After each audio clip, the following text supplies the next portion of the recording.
and welcome to Books and Looks. Today we're going to be talking about this book, Lightlark, right here. I gave it a 5 out of 5 and it is up there with my top favorite books along with Fourth Wing. So we're going to do a little makeup today, and of course, as always, if you're not into spoilers, if you don't want to know about this book, if you'd like to read it by yourself, then you're not going to want to watch this because it's got a little bit of some spoilers in it. So this story takes place on an island called Lightlark, and it's basically divided by 6 different realms.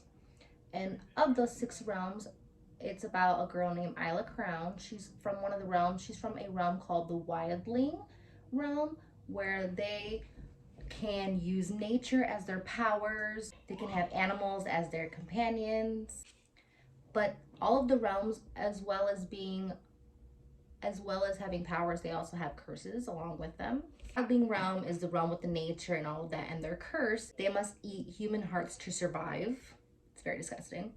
We have the Starling realm that has powers from the stars and telekinesis, but their curse is that everyone dies after the age of 25. The Skyling realm control the weather and the wind, but their curse is that they can no longer fly in the air anymore. The Moonlings can control the moon and ice and things like that, and their curse is that every full moon they become a little bit aggressive. Sunlings have control of fire and light, and their curse is that they will die in the sun. We have the Nightshade, which is a little bit of the villain. He has the control of shadows, and he can kind of read people's emotions and things like that, and his curse is that after nightfall he will die, perish. The reason these realms have this Lightlark, it's basically an island that shows up every 100 years, and all of the rulers of the realm have to try and conquer the island, the Centennial, so that they can get control of the curses and break them.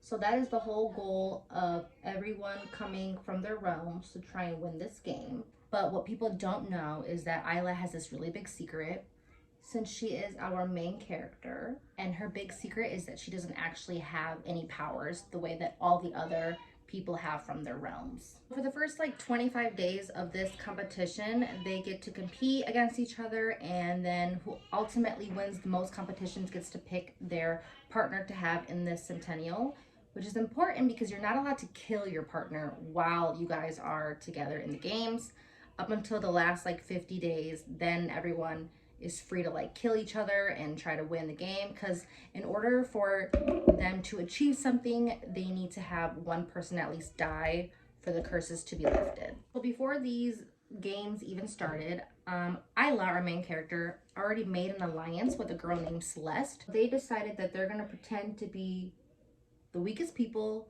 so that they can end up being partnered together, and that way they can form an alliance and they can work out this plan that they have to try and find this bond breaker, which if you find the bond breaker, it allows you to take out the powers. So that's their ultimate goal, to try and get that bond breaker. So they want to pretend like they don't know each other and pretend like they're the weakest of the bunch, because they have other ulterior motives that they want to do. So this whole time, Celeste has a reason to believe that this bond breaker is in one of the libraries. So Isla goes and searches a lot of the libraries with Celeste, and they try and find it, and they ultimately can't find the bond breaker. And then all of a sudden, the king, Oro, decides that he wants to be partnered up with Isla. After having a fight and after having a battle, he decides that he wants to be partnered up with Isla, which kind of throws off their plan at first. He tells Isla that he wanted to be partnered up with her because he has an idea of his own to kind of break the curses. He feels like Lightlark is kind of being taken care of by a heart, the heart of Lightlark. So they try and search the island for the heart, because he feels like if he finds it, whoever gains that power will be the ultimate winner. So he tries to take Isla along with him because she is supposed to be the ruler of nature, and he figures that since it could be hidden by plants, that she can kind of help him look for it. During the time that they are looking through it,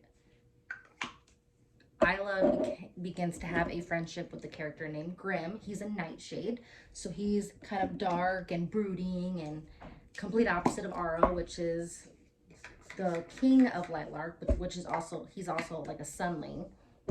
So they're kind of just complete opposites, but she starts spending a lot of time with this Nightshade, and they kind of form a bond and she starts to like him. So eventually, looking for the heart, Aro and Isla become closer friends, and Aro kind of starts to have a little bit of romantic feelings for Isla, but she's kind of off in her own little world with Grimm. Every time they spend more time together, she doesn't really realize that the king is falling in love with her. So through all the time them looking through the field and looking for the heart, they do actually end up finding it. But Aro says that in order for them to use it, Grimm has to die. And of course, Isla doesn't want that to happen because she's madly in love with him. Grimm actually decides to portal Isla away from that area so that he can have this very serious conversation with her. That basically they already knew each other before this whole Lightlark competition started, and that he had to wash away her memories so that they could act like they didn't know each other, and that they had this bond well before this competition. And of course, Isla gets insanely upset because she's like, you didn't tell me this. Like, he knew she was powerless because Grimm can sense everyone's curses and he couldn't sense Isla's curses. So he knew about that. You know, he knew about basically everything and just chose to pretend like they didn't know each other. He actually gave Isla this necklace that only she and him can see, and then whenever she presses it, if she's in danger, he automatically comes to her rescue.